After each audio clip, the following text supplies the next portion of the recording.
Hey, thanks for checking out my video. Kris here with Meditations on the Tarot. Today we're talking about the vernal equinox, or the spring equinox. The spring equinox represents a balance of sunlight and darkness. That is, there is equal length of day and night in this northern hemisphere. And this represents a balance in nature. It's also called Ostara in Wiccan culture. In German mythology, we have the story of the goddess of fertility, who conceived a child on the spring equinox with the sun god, and gave birth 9 months later on December 21st, the winter solstice. In Saxon legend, there's the story of the lunar goddess, the goddess of spring, Esoteric, who turned an injured bird into a rabbit, but forgot to take away their ability to lay eggs. The rabbit laid the eggs and they were painted in spring colors and offered to the goddess. The goddess was so pleased that she made an image of the rabbit on the face of the moon that we still see today. In ancient Baha'i faith, no work was to be performed on the spring equinox. From at least 10,000 BC, people respected, adored, and even worshipped the sun. The sun was the most important thing in ancient life. People kept track of the sun's motion and the motion of the stars and the planets like people today watch television. The ancient people anthropomorphized the stars into constellations, representing people and animals. The path of the sun and the planets is called the ecliptic, and this became the 12 constellations of the zodiac.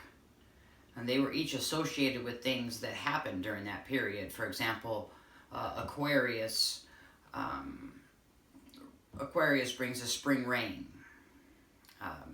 The ancient people, they went by an astrological calendar, and that calendar showed the 4 seasons with both the equinoxes and the solstices and the 12 signs of the zodiac. In ancient Egypt, we have the story of Horus, the Egyptian sun god. His life is based on tales that involved the different characters of the zodiac. Horus, who represented light, had an enemy named Set, who represented darkness. Every morning, Horus would win the battle against Set, and every evening, Horus would be conquered by Set and taken into the underworld. Horus represents the hero's journey. Also, we have the ancient mythology of Attis, of Krishna, of Dionysus of Greece, of Mithra from Persia, who's worshipped on Sunday, and of course of Jesus. All of these stories have some of the same details. Born on December 25th, conceived on March 20th, the spring equinox, born of Virgin Isis or Mary, a star in the east, adored by 3 kings. 3 kings followed this star in the east. They were a teacher by the age of 12, baptized at the age of 30. There were 12 disciples that they traveled with, performing miracles. They were called the Truth, the Light, the Son of God, and also the Son of God. They were betrayed and crucified. They were buried for 3 days, and they were resurrected. So what we're talking about, the star in the east, we're talking about the star Sirius. And the star Sirius is the brightest star in the sky. And on December 24th, Sirius aligns with Orion's belt, which represents the 3 kings. And it points to the place where the sun will rise on December 25th. That is, the 3 kings follow the star in the east to locate the birth of the Son of God. In the northern hemisphere, winter was the death of the sun. And at its lowest point in the south, it would be in the Crux, or the Cross constellation. It ceases moving south for 3 days, and on the 4th day begins to move back again north in the sky. Is resurrected, right? Is crucified on the cross, 3 days later is resurrected. So there are a lot of ways that people celebrate Ostara. People celebrate the spring equinox. You know, people eat eggs, representing that story of the rabbit that laid the eggs. People have sex, as in conceiving a child, where the masculine and the feminine are in balance, just like days and night. People paint Easter eggs, researching this, I came across an Ostara tarot deck, but it looks like kind of like an oracle deck, not really a tarot deck.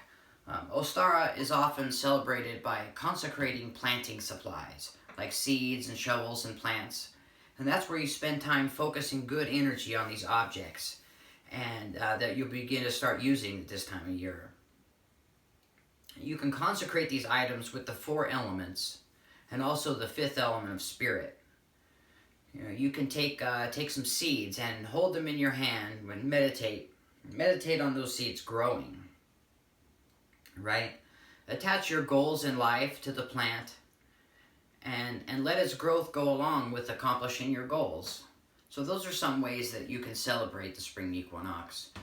There's plenty of ways that you can celebrate the spring equinox, and you can kind of pick your own. The important thing is what we're representing here is a balance. As above, so below, but also an equality, right?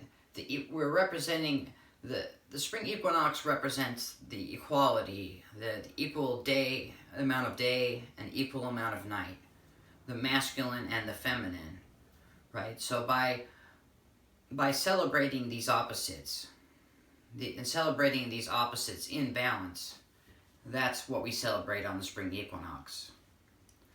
Thanks for checking out my video. If you liked the video today, please like, share, and subscribe. I could use some help getting my YouTube channel off the ground.